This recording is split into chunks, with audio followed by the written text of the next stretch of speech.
ustedes, vamos a abordar desde ahora y durante estos próximos minutos un tema ciertamente interesante por cuanto afecta, al menos afecta potencialmente a muchas personas. Vamos a abordar el tema de la insuficiencia venosa crónica. Y vamos a hacerlo con nuestra invitada, vamos a hacerlo con la doctora Paulina Pérez. Doctora, bienvenida. Muchas gracias. La doctora Paulina Pérez, que no es la primera vez que nos acompaña, es angióloga y cirujana vascular, además de especialista, lógicamente, en insuficiencia venosa crónica. Ahí me gustaría, doctora, muy brevemente hacer una breve introducción que luego vamos a desarrollar en base a su experiencia profesional, que por cierto, usted lleva muchos años, ¿no?, abordando el tema de la insuficiencia venosa crónica, ¿verdad? Bueno, sí, muchos años. Yo no soy muy mayor, pero, no, pero en absoluto lo decía en ese sentido. Como es uno de los problemas más frecuentes en nuestra especialidad, pues se ven mucho y bueno, pues a lo tonto ya unos 18 años. Bien, primero permítame que diga que es usted una cirujana vascular muy joven. Gracias. y luego que lo decía en el sentido que tienes una gran experiencia en el tema. La insuficiencia venosa crónica, básicamente, usted me corrige a modo de referencia, es una incapacidad, una cierta incapacidad de las venas para realizar el adecuado retorno de la sangre al corazón. Efectivamente. Básicamente es esto, ¿verdad?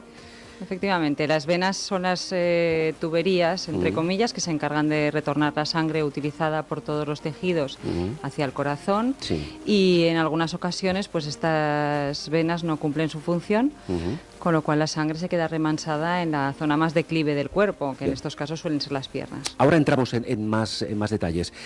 Primer concepto que nos llama la atención: insuficiencia venosa crónica. Sí. ¿Crónica por qué? Pues simplemente porque es un problema que desgraciadamente los médicos todavía no podemos curar. Bien. Lo mejoramos mucho, pero necesita unos cuidados de por vida. Claro, entiendo. Empezaremos por el principio, como debe ser. ¿Por qué una persona, independientemente sea hombre o mujer, luego hablaremos de la incidencia en sexos, empieza a padecer este problema? ¿Qué pasa? Bueno, el problema más importante, el problema principal que hay es un componente hereditario, un componente genético. ¿El más importante? El más importante, que no sabemos exactamente cuál es. Se está estudiando, pero no sabemos a qué gen en concreto o qué alteración genética da lugar a la insuficiencia venosa, pero sí que se sabe que hay un componente hereditario y que muy importante. Para que nos hagamos una idea, si tuviésemos que decir un porcentaje. Bueno, se dice que lo único que se ha podido estudiar o que es la prevalencia entre familia. Y se dice que si los dos progenitores tienen una insuficiencia venosa, los hijos tienen una probabilidad de tenerla en un 97% de los casos. En caso que ambos progenitores ya tengan ese problema. Sí. Claro. O sea, es altísimo el porcentaje. Es impresionante. Es clara la evidencia de que hay una asociación o una alteración genética que la causa. Contrastada. Claro, y vamos a la parte contraria, es decir, una persona cuyos progenitores en su vida hayan tenido ese problema, también puede sufrir insuficiencia. También. Bueno, cuando hablamos de un componente hereditario, no necesariamente tiene que ser familiares de primer grado. Claro. Porque, bueno, no siempre es así. Pero sí, independientemente de que sus familiares lo tengan, también lo pueden sufrir. Hay determinados factores que hacen que la persona pueda desarrollar a lo largo de la vida una insuficiencia venosa. Bien. Otro factor importante. Una persona puede desarrollar a lo largo de su vida, como usted acaba de decir, una insuficiencia venosa. ¿Pero cuándo empieza ese proceso? ¿Cuándo se inicia? Bueno, claro, nosotros nos guiamos por los primeros síntomas, ¿no? Y los primeros síntomas pueden aparecer en la adolescencia. Es raro que en la infancia... ¿Ya en la adolescencia? Sí, hay distintos grados de insuficiencia venosa, y allí se engloban desde las pequeñitas arañitas vasculares que prácticamente todas las mujeres tenemos, ¿no?, hasta las varices importantes o las úlceras venosas, que es como el último estadio, ¿no? Ahí se engloba todo esto. Luego hablamos de los diferentes niveles de afectación, pero en general. ¿Cuándo se acostumbra a iniciar este proceso? Y si se sabe, si existe, pregunto, algún detonante ¿Algún factor? Hay factores ambientales que les llamamos los médicos, es decir, factores que no son como la hipertensión o la diabetes, que son biológicos, sino ambientales, es decir, el tipo de vida que hacemos, el sedentarismo, todas estas cosas que influyen en que se desarrolle la insuficiencia venosa, pero no hay un detonante, claro. ¿No hay un detonante específico? No, conocido Bien. no. Por lo menos conocido, no. Antes apuntaba afectación por sexos. Sí. ¿Más las mujeres que los hombres? ¿Por igual? Bueno, aquí hay mucha discusión. A la consulta vienen 5 mujeres por cada hombre. Sí, es lo que yo tenía entendido, ¿eh? Sí. Lo que ocurre es que probablemente haya un sesgo allí, porque en muchas ocasiones la insuficiencia venosa es asintomática, es decir, que uno la tiene y no le da ningún problema físico, exceptuando el aspecto estético. Entonces, sí que es mucho más frecuente que las mujeres consulten por una cosa estética que no los varones. Entonces, que no quiere decir que no tengan entonces esas probablemente hay arañas. un sesgo, probablemente hay un sesgo del por una género. cuestión puramente estética. Simplemente porque las mujeres consultan más por este motivo que los hombres. Bien. Cuando aparecen esas arañas, pequeñas arañas, ¿ya es un síntoma de que algo está ocurriendo? Puede serlo o no. Hay pacientes que tienen arañas vasculares sin tener ningún problema de insuficiencia venosa crónica. Bien. Sin embargo, habitualmente el que tiene una insuficiencia venosa presenta también arañitas vasculares. Sí. ¿Se llaman arañas? ¿Por qué? Por la forma. Porque tienen una forma como arañas. A ver, en realidad se llaman telangiectasias. Sí, claro, pero es complicado. Pero bueno, popularmente se conocen como arañas vasculares. Yo fíjese que llevo muchos años en programas de estas características y es el primer día que escucho este nombre, ¿eh? Sí, sí. Siempre nos hemos referido a arañas vasculares. Sí. Bien, cada día aprendemos algo nuevo. Bueno, eso está bien. Bien, entonces aparecen estas arañitas vasculares, aunque no necesariamente esto es un síntoma de una insuficiencia venosa, pero puede serlo. Puede serlo. ¿Ese sería el momento para acudir a un especialista o...? Sería un buen momento. ¿Sí? Sería un buen momento para descartar precisamente que esas arañas vasculares sean un primer síntoma de una insuficiencia venosa crónica, que no siempre es así, como he dicho antes. A veces es simplemente un problema estético y nada más.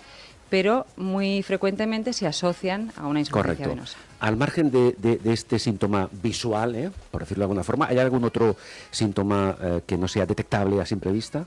Sí, hay varios síntomas. Hablo, perdón, en fases iniciales, ¿eh? No, en fases iniciales es raro.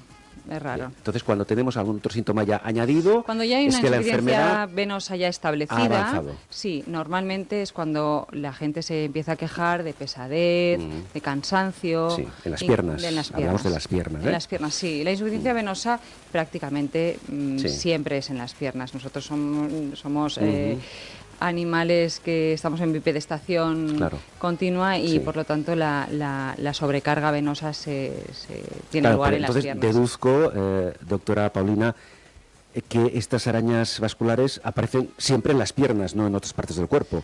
Me refiero a arañas relacionadas con la insuficiencia. Bien, vale. Arañas de tipo estético pueden aparecer en cualquier parte del cuerpo, en escote, en cara. Sí. Sin embargo, las relacionadas con la insuficiencia venosa crónica sí que solo en las piernas. Sí. Hablamos de las piernas a partir de qué nivel? De la ingle hacia abajo. De la ingle hacia abajo. Sí. En cualquier localización. Incluso hay personas que pueden tenerlas en los glúteos también. Esas arañitas, depende del tamaño, supongo, ¿no? Sí. ¿Son dolorosas? ¿O pueden serlo? Oficialmente no. Científicamente no está demostrado que duelan. Sin embargo, lo que nosotros percibimos es que la mayoría de pacientes que vienen a la consulta refieren dolor en forma de pinchazos, de pequeñitos pinchazos, nada importante, no, nada que requiera tomarse tratamiento analgésico. Una ligera molestia. Ligera molestia. Que te dice que ahí hay algo. Exacto, sí. Incluso a veces hay pacientes que refieren que notan cuando les va a salir una. Antes de que les vaya a salir, la sensación. Tienen como una sensación, pero ya digo, esto no está científicamente demostrado. Pero esa araña, esa pequeña arañita vascular, una vez el paciente manifiesta esa sensación que usted dice de que algo va a pasar, ¿aparece de un día para otro? Es decir, yo me voy a dormir por la noche y por la mañana tengo una arañita más o no. ¿O es más progresivo? Es más progresivo. El proceso. Es más progresivo. A veces es rápido, pero suele ser más progresivo. La vas viendo crecer. O sea, primero Hay gente incluso que se piensa que tiene un morado, que se ha dado un golpe, y cuando uno se fija es una red de capilares dilatados que se ven mucho, pero tienes que mirarlo de cerca para darte cuenta. Una vez aparece esa o esas, porque no sé si aparece una sola o varias a la vez. Depende. Si no se hace nada, que luego hablaremos del tratamiento, ¿qué pasa? ¿Se van multiplicando, van creciendo? ¿Cuál es el proceso? Lo habitual cuando una persona tiene arañas vasculares es que tenga esa tendencia toda la vida. O sea, irán saliendo con mayor o menor velocidad dependiendo de cada persona. O sea, eso no... Pero que te salga una aislada y no salga ninguna más en toda la vida es excepcional. No es habitual. Es excepcional. Es decir, cuando sale una saldrán más, tarde o temprano saldrán más. Normalmente sí. Y claro, cuando aparecen esas arañas o arañitas vasculares, una vez están, no se van. No se van. Por sí mismas no desaparecen. No desaparecen, no. Y lo que le comentaba, ¿se van multiplicando? Sí, pero van creciendo. Sí, las mismas arañitas pueden ir creciendo, sí. ¿Creciendo? ¿En qué sentido? ¿De qué hablamos? Creciendo hasta un cierto tamaño, no van a invadir la pierna entera, ¿no? Claro. Pero sí que pueden empezar siendo pequeñas, o uno darse cuenta de que las tiene siendo pequeñitas y que vayan aumentando de tamaño, sí. Entiendo. Entonces, pregunto, ¿cuanto mayor es el tamaño, más grave? No. ¿Es la consecuencia de...? No, es más feo, pero ya está. Hablando. Ya está. Claro, estamos hablando simplemente de las arañas vasculares, pero hay otras muchas fases de la insuficiencia venosa. Y repito, no siempre las arañas vasculares se relacionan con una insuficiencia venosa. Claro, pero cuando es así, cuando existe una relación entre araña vascular e insuficiencia venosa, estamos hablando de un primer nivel. De un primer nivel. ¿Y luego qué pasa? Es decir, ¿cómo evoluciona la enfermedad?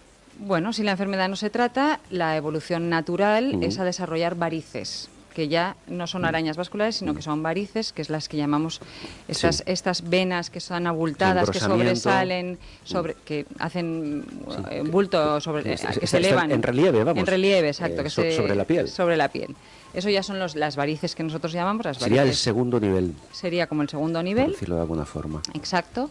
Y ese segundo nivel ya ahí las varices son quirúrgicas, o sea, no tienen otra solución. Sí, pero antes de llegar a esto, esas varices cuando ya existen, que se delimitan en la piel, que las podemos ver, que incluso pueden palparse, ¿qué efecto tienen sobre nuestra salud? ¿O qué efecto o qué repercusión negativa pueden tener sobre nuestra salud?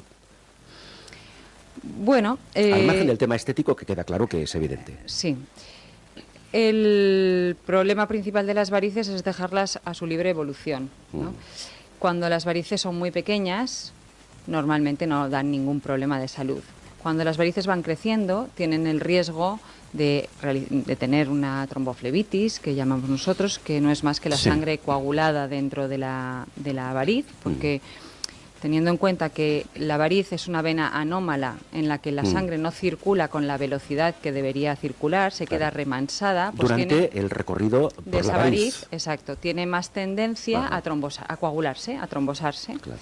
Y eso produce una tromboflebitis, que eso puede ser peligroso para la salud. Claro. Aparte de doloroso y lento en curar. Otros problemas que pueden dar las varices, pues aparte de los síntomas que hemos dicho antes, que entonces ahí ya sí que empiezan a dar síntomas de cansancio, pesadez, incluso calambres, sobre todo nocturnos, ¿no? Aparte de eso, claro, la evolución que tienen estas varices es a seguir creciendo a lo largo de la vida y llegar a los últimos estadios de la insuficiencia venosa crónica, que esos son el deterioro de la piel, porque hay una hipertensión venosa y, por tanto, la piel se deteriora y se forman aquellas manchas que habrán visto seguramente en la playa, en las señoras mayores, sobre todo, que son como si tuvieran la piel al lado del tobillo marrón, ¿no? Como si tuvieran un calcetín marrón. Lo hemos visto, sí.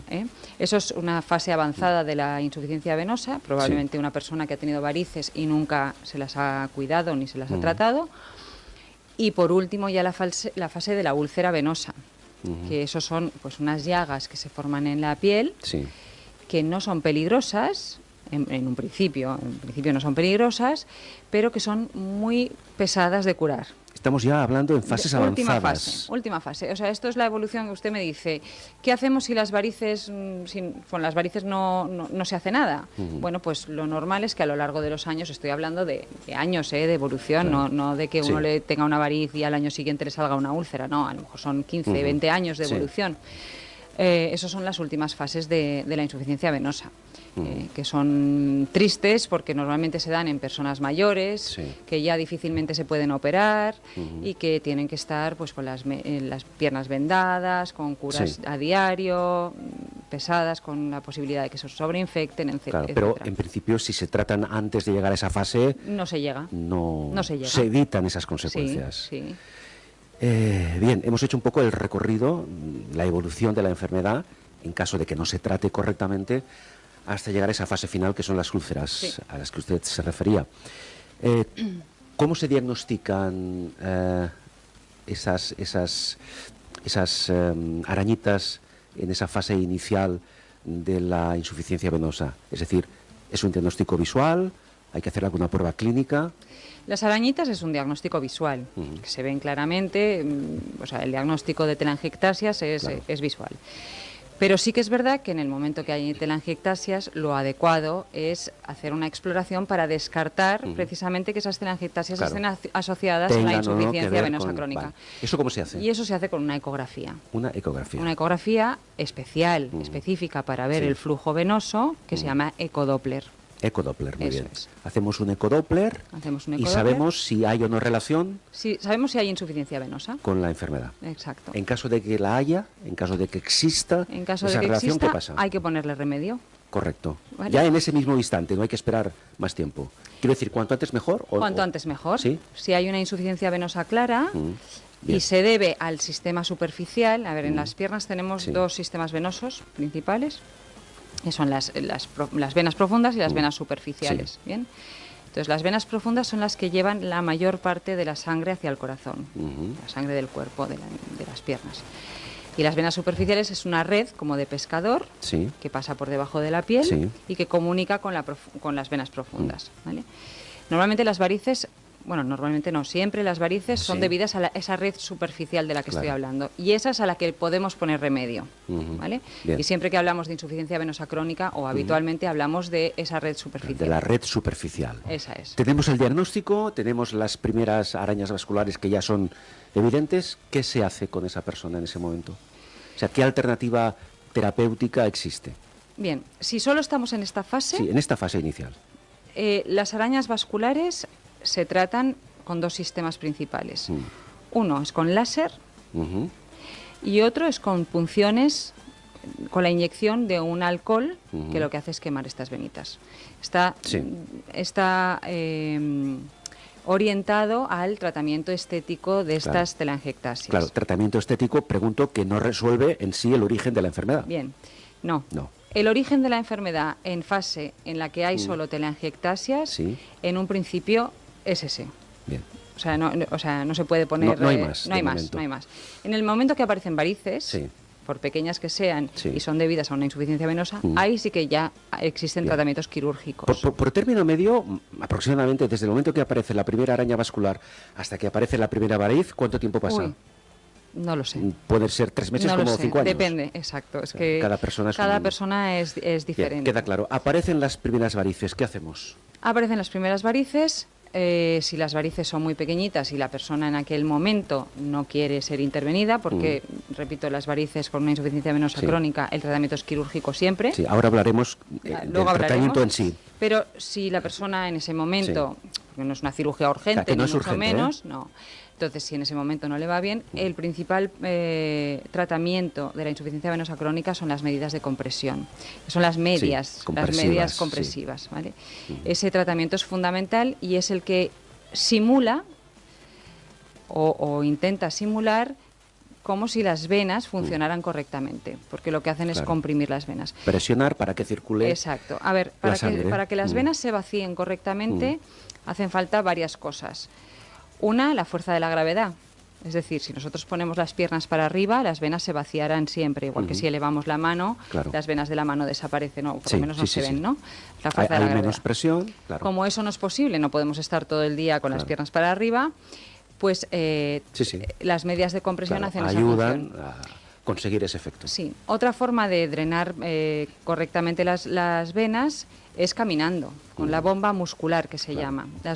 Los músculos, al contraer, exprimen las arterias, exprimen las venas para que éstas vayan en sentido hacia el corazón. Caminar es bueno. Caminar es buenísimo. En cualquier caso, no solamente para la insuficiencia venosa, sino para la salud. Es bueno para todo. En general. Cuando, por la razón que sea, llegamos al tratamiento quirúrgico, ¿en qué consiste? Bueno, hay muchas modalidades de tratamiento quirúrgico de las varices. Muchas, hay diversas. Actualmente lo que tendemos... Perdón, permítame, pregunto, cuando usted dice que hay diversas, que hay muchas alternativas quirúrgicas, ¿es que no existe una que sea la definitiva?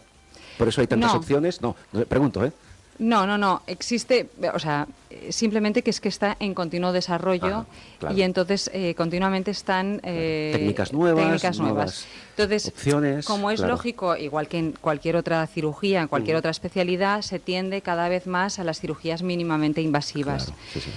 Entonces, antiguamente lo que se ofrecía era un arrancamiento, entre comillas, de todas las venas que estaban insuficientes, de las venas que estaban enfermas. Yo había leído en su momento, hace años, que lo que se hacía, usted me va a decir si era correcto o si es correcto lo que le comento, es que se hacía una incisión en la parte superior de la variz y literalmente se arrancaba. Se arrancaba. ¿Más o menos era esto? Sí, esto se sigue haciendo. ¿Esto se sigue haciendo? Se sigue haciendo.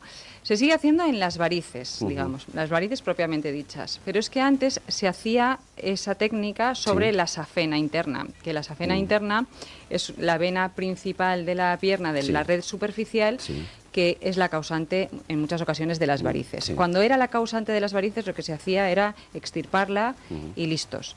Y entonces esto ocasionaba un posoperatorio bastante doloroso, con muchos hematomas, en los que el paciente tenía que hacer bastante reposo. Entonces eso actualmente está prácticamente en desuso. Ha evolucionado y lo que hay ahora mucho son técnicas endovasculares, es decir, técnicas que por dentro de la vena lo que hacemos es anularla.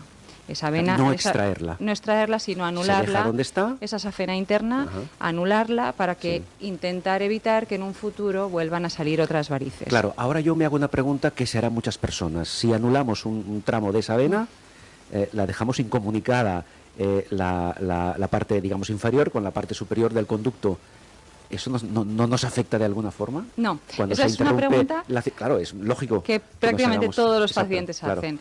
No, como he intentado explicar antes, que hay dos sistemas venosos, el superficial y el profundo, y entre ellos comunican.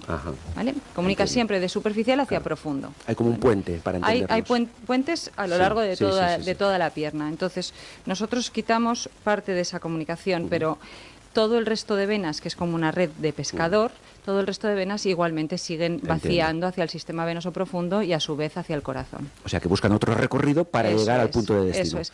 Hay que tener en cuenta que las venas que nosotros anulamos o quitamos son venas que no están funcionando bien. Claro. Por lo tanto, no están haciendo su función y lo único que hacen es ser perjudiciales para nuestro organismo y tener riesgo, pues eso, lo que he dicho antes, de una tromboflebitis, etcétera. Por lo tanto, esas venas que nosotros quitamos no lo nota el... Correcto, entonces lo que se hace para mejorar. Claro, es inutilizar ese tramo para recuperar de alguna forma la normalidad en el flujo de la sangre. Así es. Eso se hace, usted decía, no sé si la técnica tiene un nombre específico, ese tipo de técnica. A ver, esas técnicas endovasculares hay varias también. Sí. Hay algunas que son con láser, que lo que hacen es quemar la vena por dentro. Hay otras que son con radiofrecuencia, que son y incluso hay una técnica que es con pegamento. O sea, ¿qué me dice usted ahora? Con pegamento. Incluso iba a decir una marca, pero no. Con el superglue, parecido al superglue, pero no iba a decir, ¿lo dice usted en serio? No, lo digo en serio. Pero no es en sí el superglue, es bueno, es parecido. Sí, claro, es un pegamento de uso biológico. Sí, bromas aparte. Que se usa en otras, pero no deja de ser aplicaciones, pero es un pegamento que lo que hace es pegar la vena y cerrarla. Lo introducimos por dentro de la vena en pequeñas gotitas y esa vena se va cerrando y anulando. Esa técnica, cada una de ellas se aplica en función de lo que decida el paciente o del criterio del especialista. Bueno, estas tres técnicas prácticamente se pueden aplicar en el mismo número en el mismo tipo de pacientes, digamos. No en todos los pacientes se pueden aplicar estas técnicas, sí, pero en general. Pero estas 3 en concreto, que son manipulación por dentro de la vena, las indicaciones más o menos son las mismas. Entonces depende un poco del cirujano, de sus prioridades, de con qué esté más familiarizado, etcétera. Las 3 técnicas son igual de válidas, son igual de cómodas para útiles, el paciente. Sí, sí. ¿Y son resolutivas? Sí, sí. ¿Las 3? Sí, sí. Es decir, cuando un paciente o una paciente se somete a una de esas técnicas y elimina esa variz que estaba funcionando de forma incorrecta, ¿nunca más tendrá ese problema? No. Tendrá quizá otras varices nuevas, sí, pero esa no. Exacto, esa nunca más. Pero no se puede curar, como he dicho antes, por eso que se llama insuficiencia venosa crónica. Claro. No se puede curar la tendencia genética que tiene uno a desarrollar varices. Quizá esa variz deje... Esa nunca más, claro, esa nunca más. Aparecerán o pueden aparecer otras. Pueden aparecer otras si uno no se cuida. Bien, perfecto. Entonces, la siguiente pregunta era...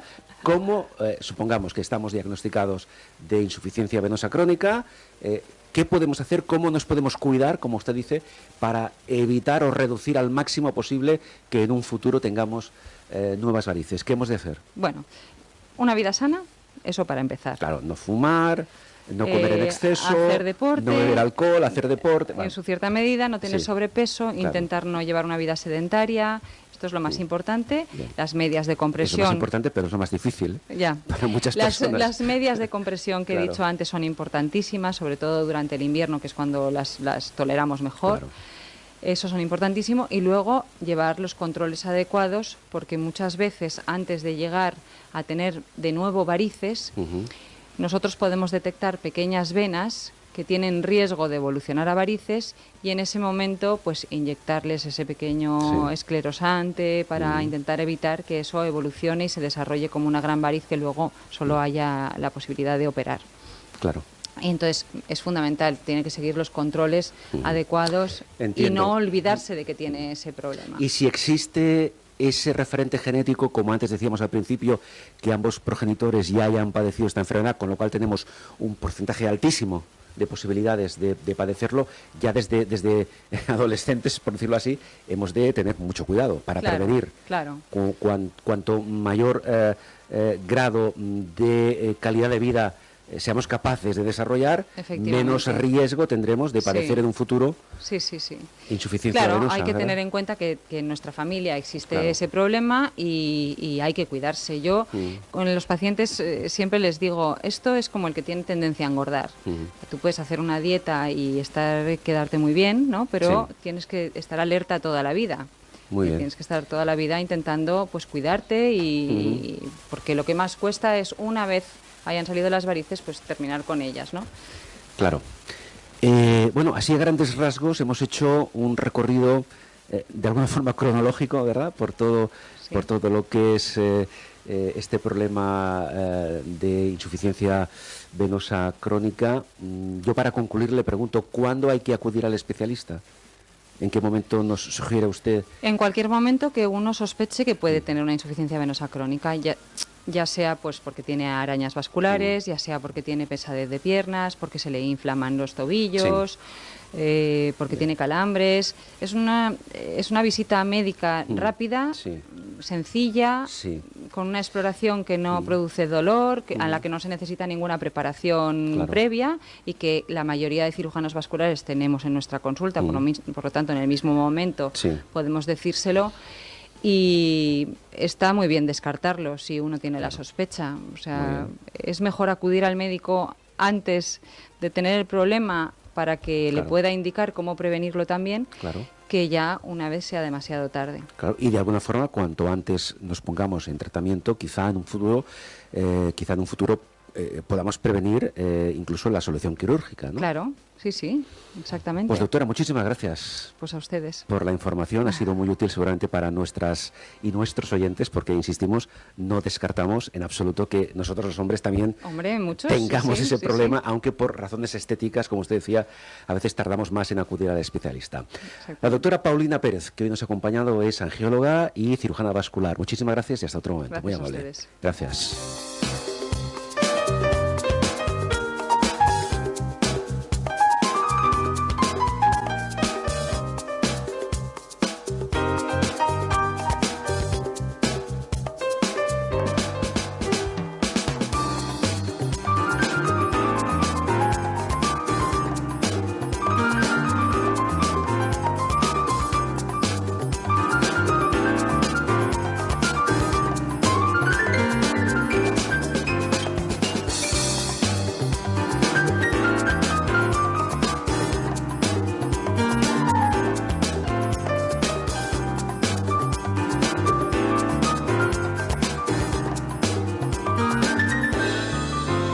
bones mans, amb Carles Aguilar.